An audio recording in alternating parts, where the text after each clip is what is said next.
Halo, perkenalkan nama saya Frela Justifia Mamudu. Saya mahasiswa dari Universitas Pembangunan Indonesia, Fakultas Keperawatan A2. Di sini saya akan membahas tentang sistem reproduksi dan perkembangan pada manusia. Apa sih sistem reproduksi itu? Sistem reproduksi merupakan kegiatan berkembang biak untuk melahirkan keturunan. Sistem reproduksi ini bertujuan untuk mempertahankan proses keberlangsungan spesies di dunia. Di sini kita akan membahas tentang alat reproduksi wanita dan pria. Pertama kita akan bahas tentang alat reproduksi pada wanita. Nah, pada dasarnya sistem reproduksi wanita ini terbagi menjadi dua, yaitu sistem reproduksi bagian dalam dan juga sistem reproduksi bagian luar. Apa saja sih yang merupakan bagian dari organ reproduksi bagian dalam dan juga fungsinya? Yang pertama adalah vagina. Vagina adalah saluran yang menghubungkan serviks atau bagian bawah rahim dengan bagian luar tubuh. Di mana sih letak dari vagina tersebut? Vagina terletak di dalam tubuh belakang kandung kemih, lebih rendah dari rahim. Fungsi vagina sebagai alat reproduksi wanita adalah menjadi jalan keluar darah saat menstruasi, jalan keluar bayi, serta jalan masuk sperma menuju rahim. Kedua adalah ovarium atau indung telur. Ovarium ini berada di sisi kanan dan kiri rongga panggul yang bersebelahan dengan bagian rahim atas. Ovarium bertanggung jawab untuk memproduksi hormon seperti estrogen, progesteron, dan ovum yang biasa disebut dengan sel telur.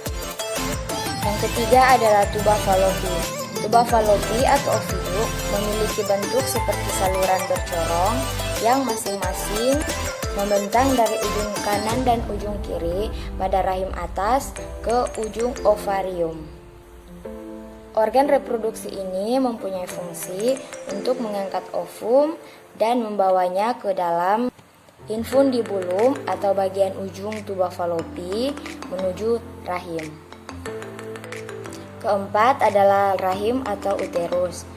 Rahim atau uterus adalah reproduksi wanita yang berongga dan bentuknya seperti buah pir. Ada dua bagian yang terdapat di dalam rahim, yaitu pertama serviks dan kedua korpus.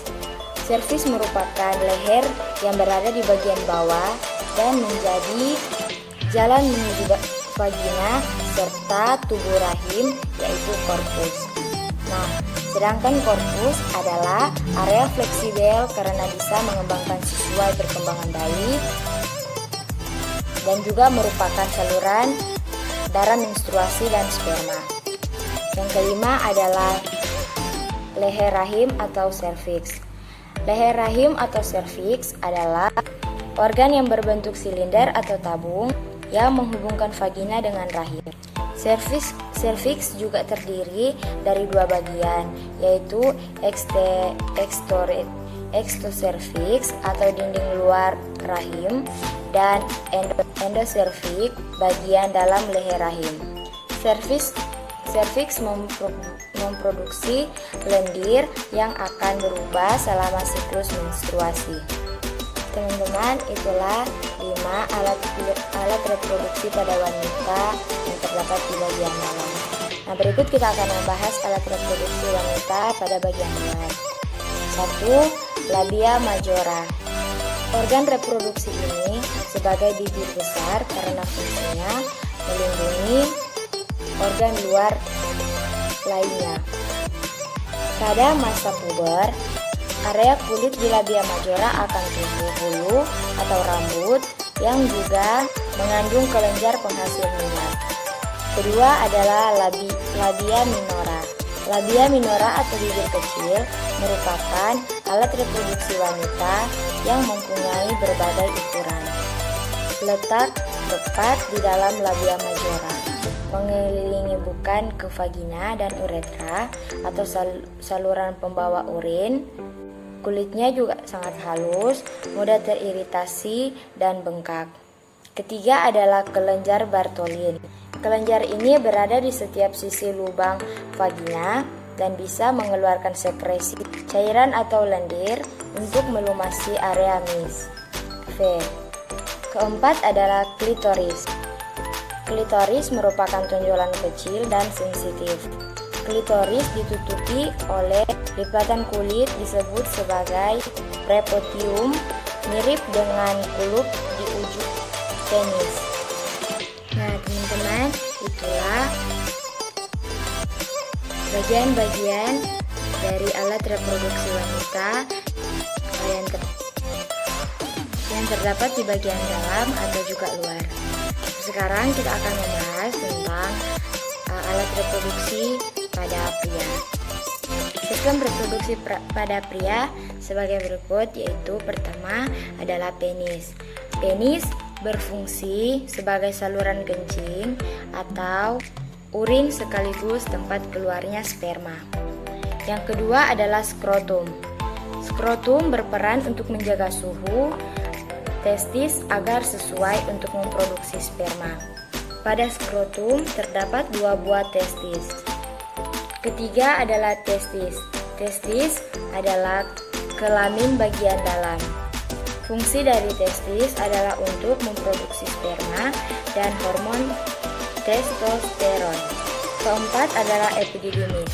Epididymis merupakan saluran yang keluar dari testis. Fungsi dari epididymis adalah sebagai tempat penyimpanan sperma sementara. 5. Saluran uretra.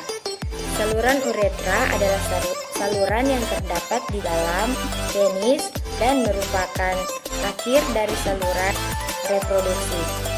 Saluran uretra berperan sebagai saluran keluarnya sperma dan urin. Keenam adalah vesikulasi seminalis.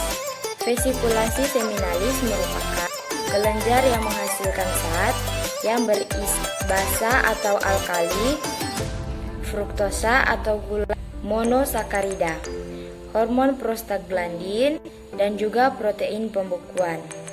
7. Kelenjar prostat. Kelenjar prostat terletak di bawah kandung kemih. Kelenjar prostat fungsinya adalah menghasilkan cairan yang bersifat asam. 8. Kelenjar Chopper. Kelenjar Chopper menghasilkan lendir dan cairan bersifat basah. Fungsi kelenjar Chopper melindungi sperma dengan cara menetralkan urin yang memiliki pH asam yang tersisa dalam uretra. Nah, inilah sistem reproduksi dari pria dan juga fungsi-fungsinya dari bagian-bagian tersebut. Terima kasih, sampai jumpa.